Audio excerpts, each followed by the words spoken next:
What's going on, folks? LPG, League of Prestigious Gentlemen. I am Granison Shines, and I have a very, very, very special guest with me today, from which the girds, the loins I came out of right here, my dad, Mr.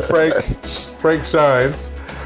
He is the one, the original LPG. Again, I was born from this man here, the best dad in the world, hands down.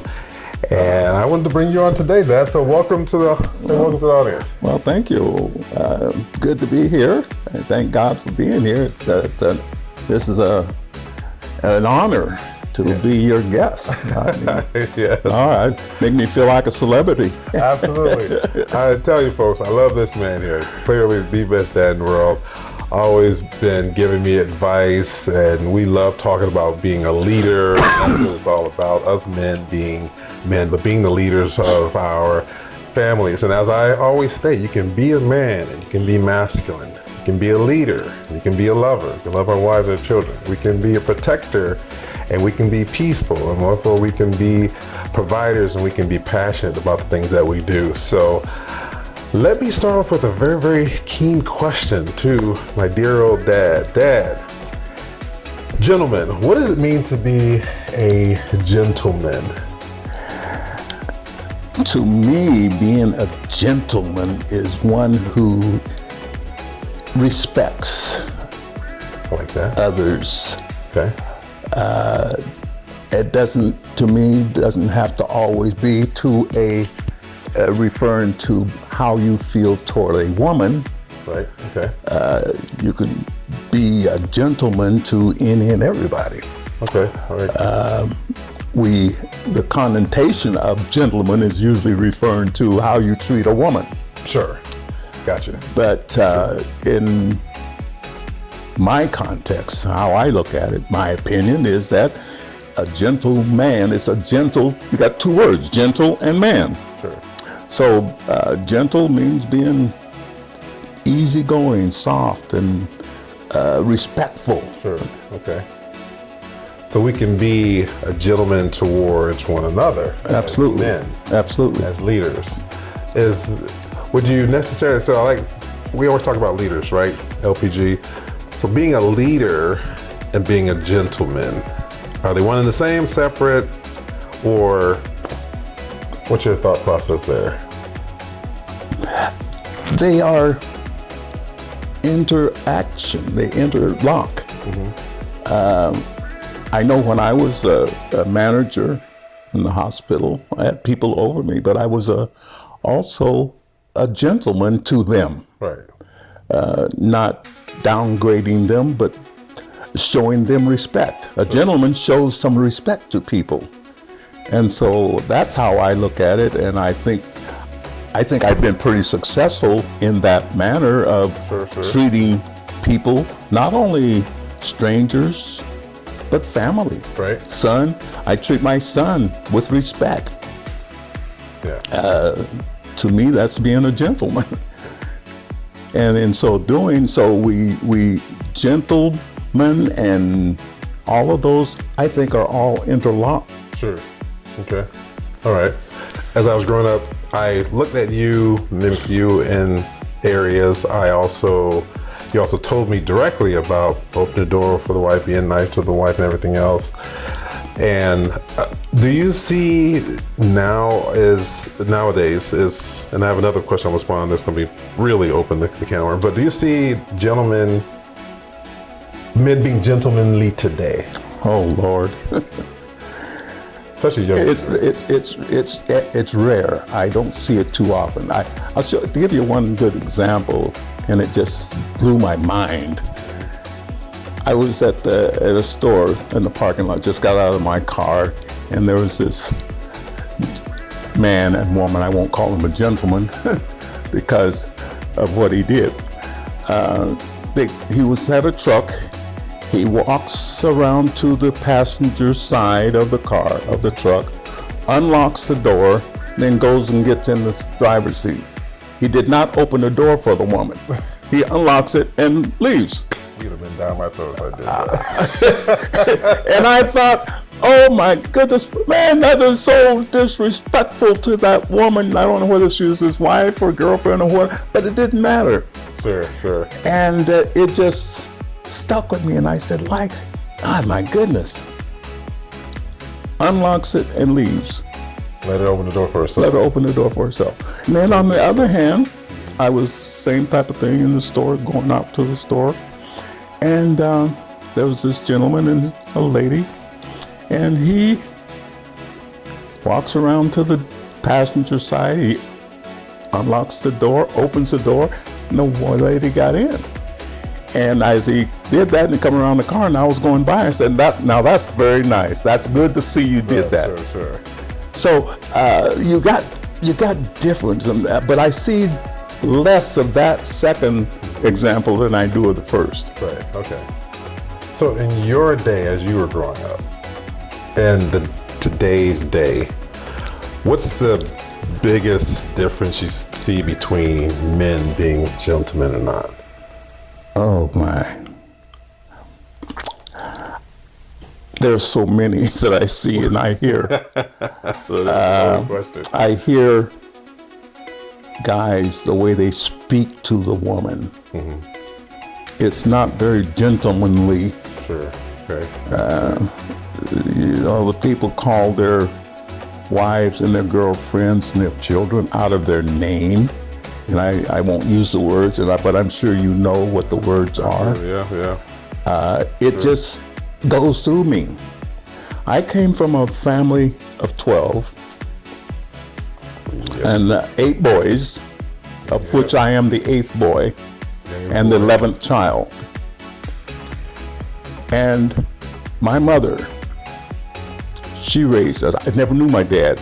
He died while on the evangelist field. That's who you named me after? That's who you got your name from. Yes, Your grandfather. And so I didn't know him. He died when I was 3 years old. Didn't know him. But Mom was a strong woman. And she taught us boys. There wasn't a boy other than my brothers above me. Right. There wasn't a father in the house. Right. And that's why it bothers me too. I hear young men say, well, I didn't have a father in the house. There was no man in the house. I didn't know my dad. So that's why I do what I do. Inexcusable to me. Yeah, sure. Yeah. Inexcusable. Right. Because I didn't have a dad. There wasn't a dad in the house, but I had brothers. And I had a mother that was very strong. And Mom was one of those, she taught us. And the biggest thing I think that is lacking in the upbringing of children today, men particularly, they are not taught about what a godly person should be. So God is left out of the family. They don't teach anymore. My mother used to teach us every day, 6 o'clock at night before the sun went down. When the sun was going down there in Boise, Idaho, she would call us together and we'd gather around the pot stoves. You don't know anything about those. We didn't have centralized heat. Not around the microwave. No. No. The big old potberry stoves or wood stoves, I remember having to get the coal, and we had to get up early in the morning to make the fire in order to get So she got us around. This was every evening. And she'd sit us in a circle around that, and she'd teach us what the Bible says and how to raise a family, how to raise children. Right. I did the same thing with you. Your mother and I, we did that same thing. But that's left out nowadays, so nobody has any direct spiritual direction of how to be a man or how to be a woman. Uh-oh, you're talking now. You're standing on some toes over here. See, well, there's a lot of toes that need to be stood on because it's whose fault is it? It's the parents' fault. Parents' fault. The parents' fault. True. You say, well, no. The Bible says, I don't learn the teaching and all that, but that's part of me. The Bible says, train up a child in the way he should go, and when he's old, he will not depart from it. I got stuff in his head, and when I was in the Army, after I left home, and went in the Army, and there were things at Granison that I wanted to do. Right. But you know, when I got ready to do them, you know what I heard? Don't do that. Mom's voice in my head. Don't do that. Son. Yeah. Don't do that. You better not do that. And, young people today lack that. They don't have that. That second voice that's just helping reprimand them away from the environment of the parent. Exactly. Yeah, exactly. Yeah. Okay. Exactly. And if we put that in them, train them, they won't stray from it. Right. Yeah. You know, you may depart and not do it all. And I did a lot of wrong stuff that Mom didn't teach me, didn't allow. But it was in me not to do it. I overrode a lot of stuff. Sure. But the training was there, and it's still here. And I think that that's what we need to do today. Parents need to do this today. Get rid of this thing about, well, I didn't have a dad in my house. Mm-hmm. You don't have to have a dad in your house. You just have somebody that knows how to teach you and train you. True. Yeah. Oh, you know what else I see? Let me build on that. I see, and maybe you can talk about this too, I see parents trying to be the friend. Oh, Lord. I see that too. Yeah. You can't be a friend and a parent too. You can be a friendly parent. Yeah, there you go. Right. I like that. You can be a friendly parent, but not a friend. Man. Because a friend to a child and you're trying to parent, then it doesn't work. It's like mixing oil and water. Doesn't work. They don't stay mixed. Nope. Kids are disrespectful, telling the parents to get out of my room, shutting the doors and yelling at them and whatnot. Ooh, I wish one of my girls would. I remember. I never would. To you or Mom either. So. I remember one time I had seen my sister. She's the youngest of the family, Marie, and she was. I see it in my head now. She and Mom were going at it. She was in Mom's face. I mean, really? This is up in the kitchen, and she was just. And Mom turned around and walked away. I'm all the time that she was yelling, I'm doing this. Because I know something's supposed to come forward, right? So I said to myself, look at that. Marie just in Mom's face, and Mom turned around and walked away. So one day it happened. Mom said something to me, and I remember what Marie did. So I boast. Took your chest out, huh? Yeah, Lord, and I got up off the floor. see, now I don't believe in abusing. Right, okay, sure. But I believe in disciplining. Okay. If it's necessary, then do it. Don't kill the child. Don't hurt the child. Yeah. You know, my two boys, you, Granison, and Frank, you guys had to put a little paddle on you guys to get you straight. The girls, yeah. Trudy and Trina, all I had to do is raise my voice a little bit. Huh? Yeah. And they'd start crying, but they get in line. But boys don't do that. Right. See, we that manhood rises up in there, and if we have to have somebody that says, well, that manhood, you better get that man down. Yeah. And that's what Mom did. So, no, kids nowadays, they yell and scream and curse and hit the parents. Yeah, I've seen that too.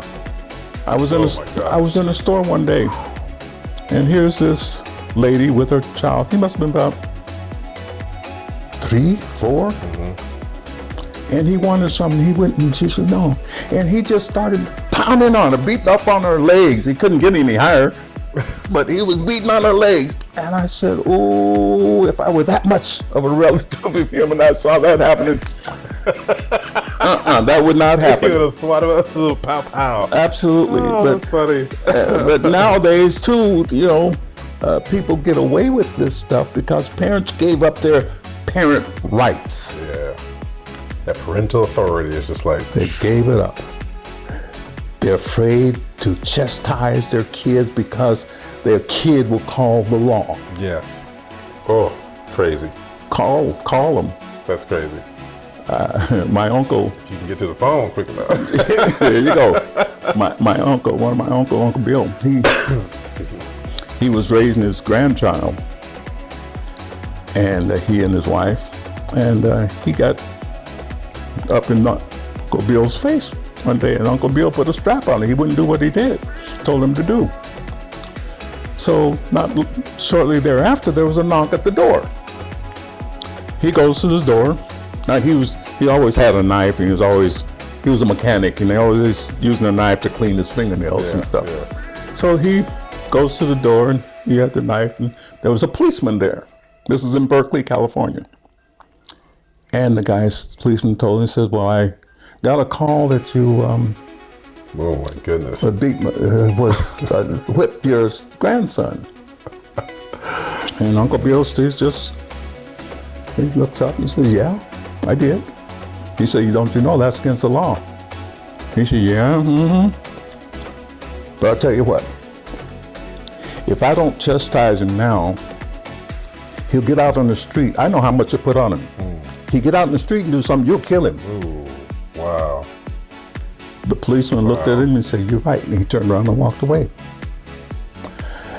Parents have to stand up for their parental rights. Yeah, use your rights. God gave those rights to you. He told you to train your child, to raise that child in the admonition of God and fear of God, and put the right spirit in that child. Right. If you put the right spirit in him or her, you don't have to worry about my 4 children. They've never been in jail. I'm proud. People ask me, say, well, how are these children? I got 4. I got 2 boys and 2 girls.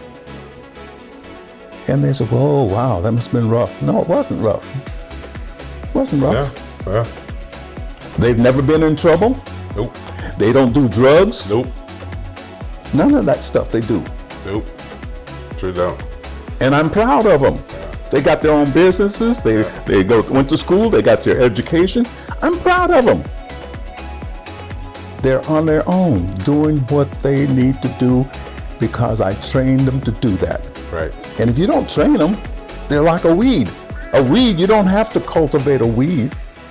It just grows any place. Just a little bit of dirt, it'll grow. But something of value, you got to work at it. You got to cultivate it. Yeah. If you don't cultivate it, it's going to grow wild. Yeah. And that's what's happening to children today. Well said. Wow. Folks, this is what we need to do as we are growing up. Sit at the feet of those who come before us that are much more wiser in today's day, and then even in their days as well, making sure we take this wisdom. But the wisdom that we get is not for us to hoard. It's for us to pass it along to the next generation. Doesn't matter. The color doesn't matter. Color of skin doesn't matter. The ethnic background doesn't matter. Where you're from in the world doesn't matter. Our job is to connect with people, be leaders, be gentlemen, and pass this information along. If you had to give one great final piece of advice to our audience here, what would you say?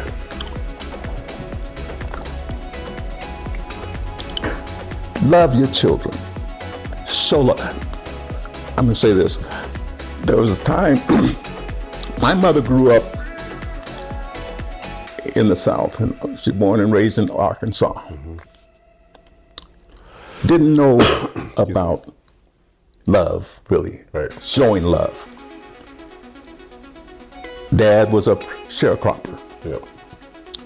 Now, my mother never, ever did I see her, nor did I experience it myself, of her putting her arms around and saying, I love you, giving her a hug. But I knew she loved us. We all knew she loved us. Right.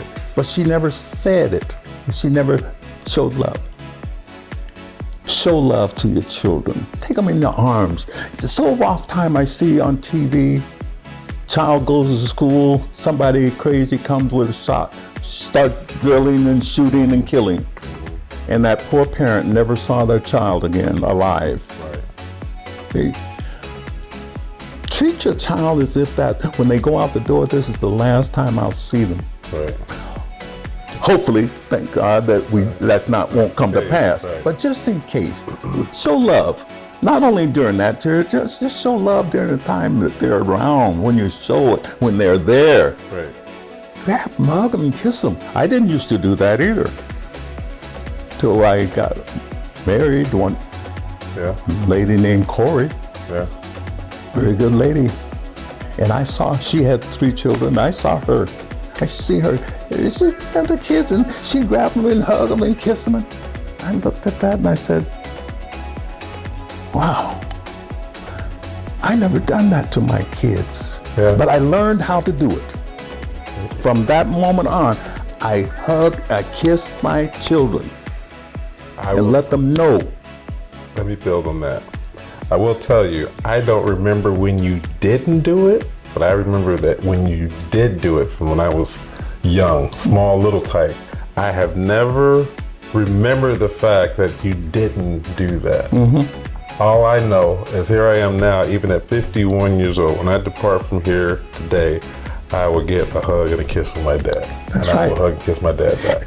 And you guys, when you come to see me, you always, well, Frank, Frank used to didn't do that. When I get to go over to his house or he come in the house, he was always Shaking his hand. shake hands. He was- So I would grab his hand and I'd pull him in and hug him. Yeah.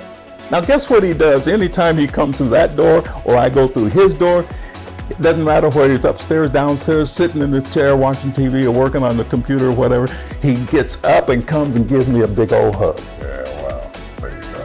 It works. It works, folks. Yeah. Just show love and be a gentle person. Be a gentle. It's not going to make you a less man, make you more of a man. I agree. And because of that, I remember you doing that to us when we were young. Since my girls were little girls, little babies, they've always gotten a hug and kiss. They come in the house now, 20-something years old, come in from work and they're doing their deal, come by and visit daddy. Guess what? They get a hug and a kiss from daddy. Exactly. I don't know how much time I got, but I was just thinking about one thing that crossed my mind. You daddies got sons. Teach them how to respect the woman. Teach them how to respect the woman. Don't abuse her. Right. True. Don't hit her upside the head and call her all these names. That's your wife. You're supposed to cherish and love your wife. True. Yeah. So teach your sons. Teach your sons. Teach them. Yeah. Teach them to open the doors for the wife, or the lady, the wife, or the child, or the girlfriend, whomever it may be. Teach them to love them and respect them. I know sometimes today, women don't want that. I went out on a date with a lady since I've been down here in Florida. It was a few years, shortly after I got back, I met her, and we went out for dinner, and she I'm still dating. wanted to open. No, I'm not. I have no dates. And she go out and she wanted to open the door, and I said, "Oh, wait a minute! You want to go out with me? You don't open doors. Don't put your hand on the door, car door. Don't you put your hand on the door, the restaurant that we're going in, or whatever. I will open that door." Yeah. Sometimes you're gonna touching doors again. And she did. She allowed that. I taught my granddaughter. When we went someplace, she was just a little girl. I take her to gymnastics, to her dance classes and all. I helped raise that girl. She's 15 now, but she wanted to open the door. I said, "Oh, don't do that. Anytime you're with Papa, you don't open doors." Nice. Yeah, there you go. Yeah. So you can teach them if you take the time Yes. to do it and love them. Yes. Love them. And we're all malleable, and for that reason, we can change the way we do things. We can evolve as men to become more gentlemen, and that's what the League of Prestigious Gentlemen is all about. Do like, share, subscribe to wherever you're watching this video, and make sure you follow us. If you're not in the group, go to Facebook, type in the League of Prestigious Gentlemen, find us there. We welcome all men of all ages, because it is all about being a man, and it's not wrong to be masculine in today's time. That's right. I don't care what anyone says. It is a privilege to be a man, and we are the protectors, the providers, and we can also be lovers, and we can also be real passionate about the things and peaceful as well. But that's what being a man's all about. So thank you very much, Dad. Thank you, son, for having me on. I enjoyed this. It's something that I enjoy talking about because it moves within me. Yeah. So thank you. You're welcome, Dad. You're welcome. You know what? I'm gonna show everybody here. Don't you reach out. Yes. That's my dad, folks. Even his wives now, their wives, they hug me and kiss me too. Yeah, absolutely. That's what it's all about. Thank you very much, folks. LPG. We'll talk to you later. Bye.